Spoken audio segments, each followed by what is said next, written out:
Dehqonlarimiz mehnati evaziga yetishtirilgan g'alla hosilini tez va oson o'rib olish jarayoni bir qator nazorat tadbirlarini ham o'tkazishni talab etadi. Bu borada Agrosanoat majmui ustidan nazorat qilish inspeksiyasi viloyat boshqarmasi mutaxassislari tomonidan nazorat tadbirlari olib borilmoqda. Hozir shu haqda bugun viloyatimizning barcha tumanlarida xalqimizning rizq ro'zi bo'lgan g'alla hosilini qisqa muddatlarda o'rib olish maqsadida uyushqoqlik asosida ish olib borilmoqda. Bu jarayon esa soha mutaxassislaridan bir qator nazorat tadbirlarini olib borishni taqozo etadi. Jumladan, g'alla hosili nobudgarchiligining oldini olish maqsadida o'rim kombaynlari va mavsumda ishtirok etadigan avtomashinalarning texnik jihatdan sozligi, qabul maskanlariga olib kelingan g'alla hosilining sifat ko'rsatkichlari, kelgusi yil hosili uchun jamg'ariladigan urug'lik donni agrotexnik talablar asosida o'rib olish va saqlash kabilar shular jumlasidandir. Bu boradagi ishlarni o'z vaqtida nazorat qilib borish masalasi esa Agrosanoat majmui ustidan nazorat qilish inspeksiyasi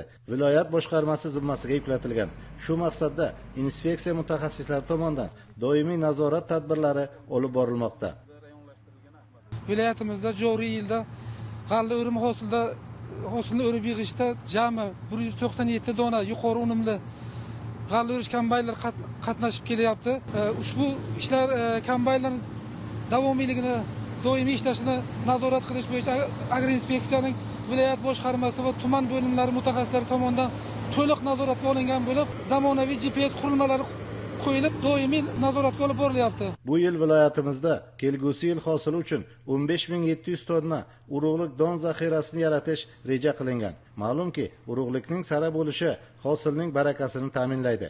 Shu maqsadda inspeksiya mutaxassislari tomonidan hududlarda urug'lik donni o'rib olish, uni tashish va saqlash ishlarining talab darajasida tashkil etilishi ham alohida nazoratga olingan.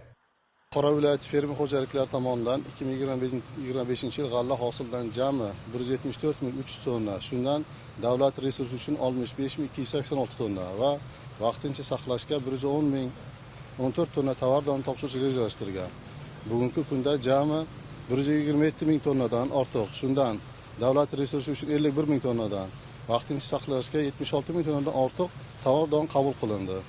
Qabul qilinayotgan boshqa donning sifat ko'rsatkichlari to'g'ri tahlil qilinishi agroinspeksiya mutaxassis tomonidan kunlik nazoratga olingan. Muxtasar aytganda, Agrosanoat majmui ustidan nazorat qilish inspeksiyasi viloyat boshqarmasi inspektorlari o'zlarining bu boradagi sa'y harakatlari bilan dehqonlarimiz mehnati evaziga yetishtirilgan g'alla hosilini yuqori agrotexnik talablar asosida saranjomlab olish, omborlarda saqlash, kelgusi yil hosil uchun sifatli urug' jamg'arish ishlariga munosib hissa bo'lib qo'shilmoqda.